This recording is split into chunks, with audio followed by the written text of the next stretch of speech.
দলের নেতা বলেছেন উনি মুক্তিযোদ্ধা পরিবারের লোক এবং উনি শহীদ পরিবারের লোক এবং উনি জামাত ইসলাম করেন।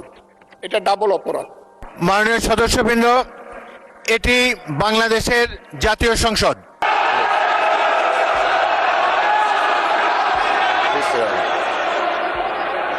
আমি আজকে আপনার সামনে শুধু বলতে এসেছি,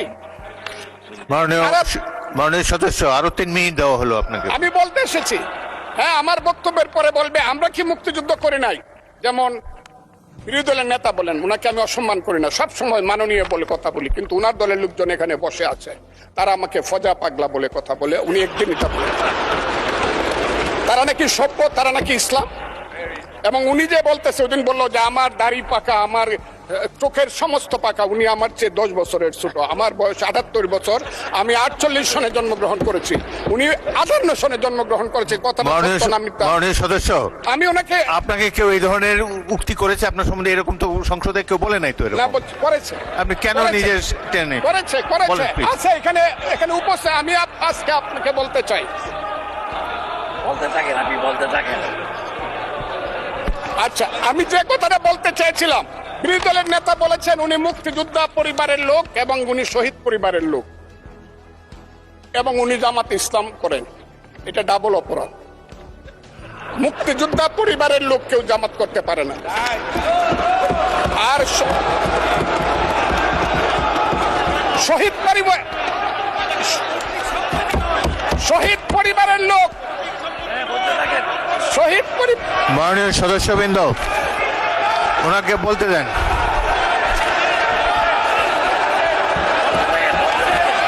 মাননীয় সদস্যবৃন্দ, অর্ডার। আপনারা শৃঙ্খলা রক্ষা করুন। মাননীয় সদস্যবৃন্দ, সংসদে শৃঙ্খলা রক্ষা করুন।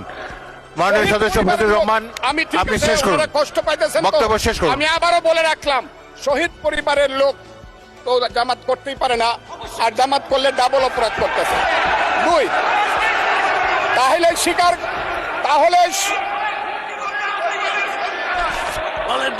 আমি আপনাদেরকে বলি, মাননীয় সদস্যবৃন্দ, আমি 1 সেকেন্ড, মাননীয় সদস্য ফজলুর রহমান। মাননীয় সদস্যবৃন্দ, এটি বাংলাদেশের জাতীয় সংসদ। এখানে প্রত্যেকেই নির্বাচিত হয়ে এসেছেন, প্রত্যেকেরই এখানে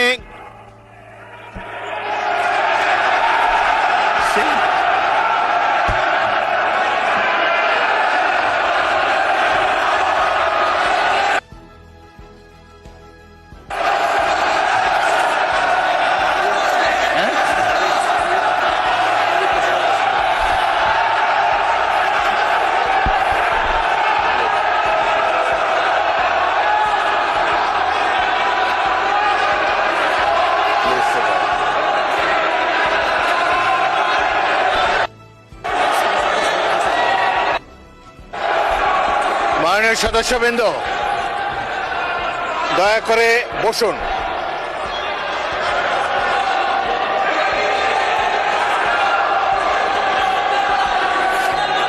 মাননীয় সদস্যবৃন্দ, বসুন প্লিজ।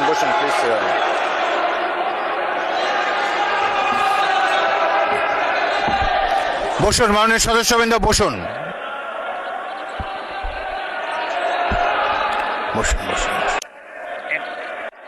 এটি আপনারা সবাই,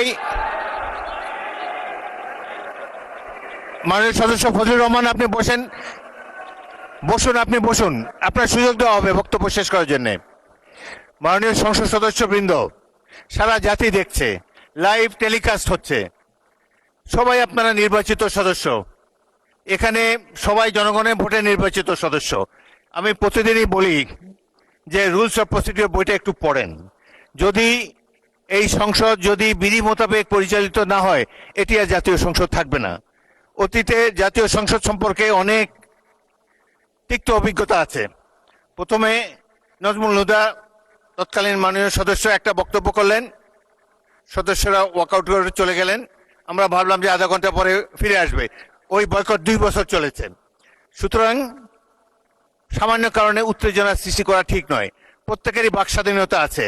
প্রত্যেক সদস্য এখন ইভেন 370 বিধিতে দলীয় হুইপ নেগলেক্ট করে উপেক্ষা করেও ব্যক্তিগত মতামত এখন সবাই দিতে পারেন। এখানে প্রত্যেকেরই বাক স্বাধীনতা আছে।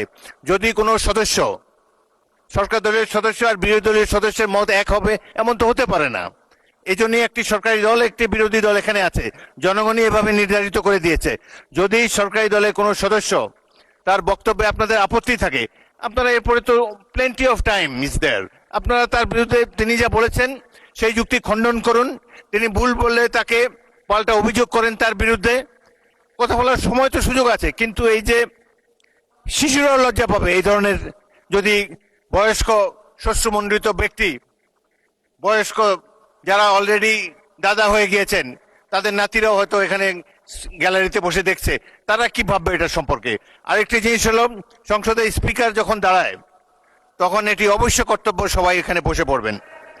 যদি আমাকে তো আপনারাই তো আমাকে স্পিকার বানিয়েছেন, আমি এই সংসদের কাস্টোডিয়ান, অভিভাবক।